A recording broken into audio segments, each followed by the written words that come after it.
Hello friends, welcome back to the new video. If you are the new viewer on my channel, so don't forget to subscribe my channel and like the video. So today's video title is how to increase display size in Redmi phone. So let us start our video. Firstly, scroll up and go to the setting icon, click on that.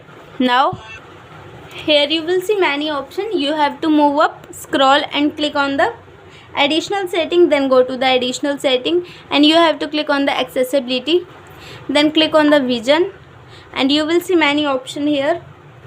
You will click on the display size, then you will see display sizes. That if you want to increase your display size, scroll this circle on the right side, then click on done and OK, and you will see the result here.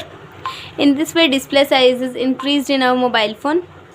So I hope this video helps you. So please subscribe my channel and like the video. Thank you so much for watching our video.